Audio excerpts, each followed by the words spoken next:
Sandeep, hi, good morning. Tamanna here.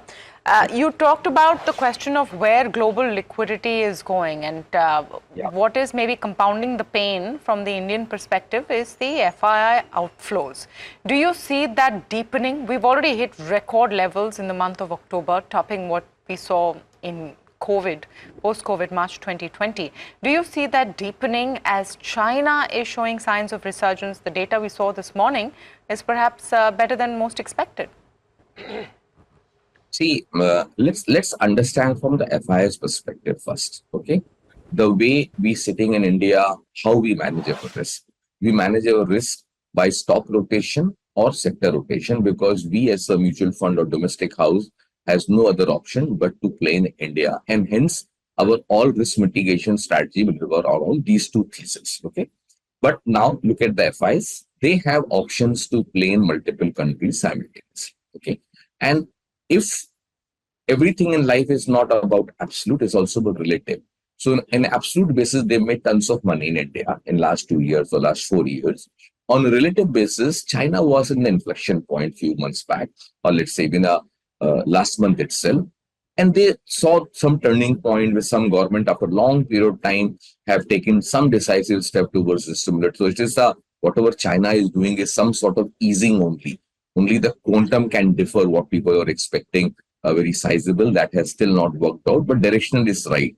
So I think the way I look at the FIs, they are opportunists and they are flipped. Okay. And this flipping thing, when the cycle starts, okay, it can last for a longer period of time than when we think.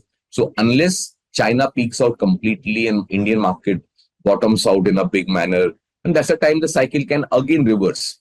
So what we have to understand, a lot of people link with the hot money. It's not only hedges have moved out. Hedges are very quick. Okay.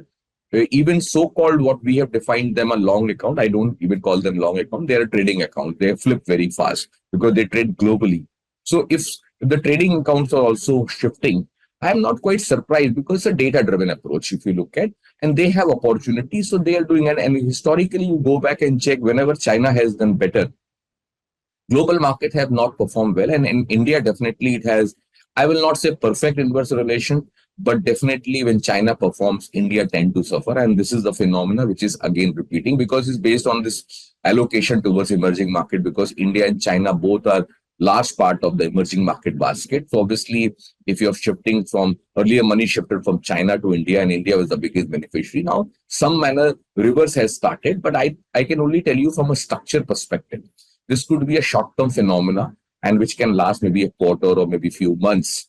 But if you look at from a perception analytics data for India, we think we are very constructive about India. India will remain reasonably strong from long-term perspective. So India for me is a buy on dip strategy. If you are a long-term investor, I don't think one should be too much worried about this short-term correction or consolidation which India is going through. The thesis, it should not happen that you try to move out in the current environment and you miss out the biggest bull run in your life. So that's the way we define that this decade belongs to India, maybe half century belongs to India. But again, after making these bold statements, one should not get carried away. Keep in mind, there's no moves are linear. Okay, one has to optimize. This is a larger picture which is looking at, and hence stock rotation, sector rotation, one should play. And this is something what we do at called mutual fund reasonably well.